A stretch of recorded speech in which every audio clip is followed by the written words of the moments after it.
Hi guys, Chris here from Urban Physiotherapy. So in this video we're going to be using a trigger ball, and I'll show you all the really cool things you can use a trigger ball for. So generally I do see a lot of people coming in with neck pain or tightness sort of around the shoulders.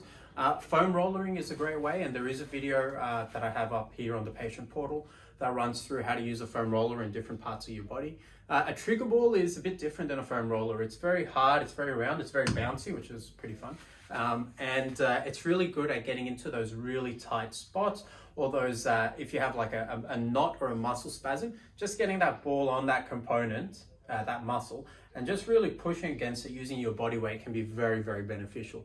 So I am going to show you the first way in doing for the shoulders and sort of the scapular region. So the scapula is your shoulder blade. It's really good and beneficial to getting in sort of around this area. And so I'm just going to move the camera and we'll do that. Okay, so just there. So best thing to do is just start sort of with it not too high, kind of low, because then you can control it a bit easier. Once you've got the ball in that position, roll it into the spot.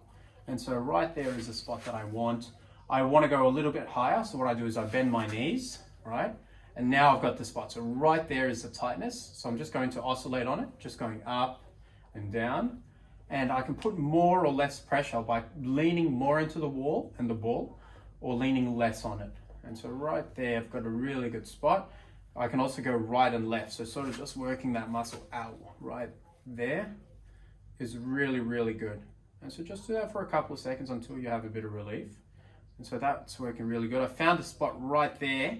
So what I'm going to do is I'm just going to hold it in that one position. I'm not going to move around. Okay. After a couple of seconds, I can kind of try and trigger that point just by leaning and rocking a little right and left. There we go. Yeah, right there, a little up and down. And that's about it. You've got that area. If you do want to do it longer, you can. There's no real sort of rule as to how often you need to use it or for how long. Just use it as needed. If you feel like there's a need for it, use it. And yeah, it's extremely good for that. You can also use it really well on the glute medius over here. So just the same way, getting the ball against the wall and just really rolling. Whoops, lost it there a bit. Rolling back and forth. Hopefully you guys can see that in the video. Let me just move back a bit here. So again, just rolling back and forth, up and down. You can also do this in a seated position or lying on the floor. And so I found a spot there. I'm just going to lean a little more against the wall, and I'm just sort of going around in like a circular motion around that knot.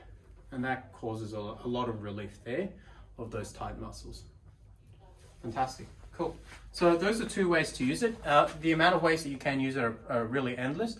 The main concept is just try not to use it on any bony areas. So in the middle of the spine, the back of the neck, it's not recommended. It's a very hard it's a firm object, so it can cause a bit of a discomfort. And if you do use it very incorrectly, you can cause a bit of damage. So try and stay over the very fleshy, muscular areas. So like front of the quads, back of the calves, bottom of the foot, all of those areas are fine. Just avoid the very bony areas.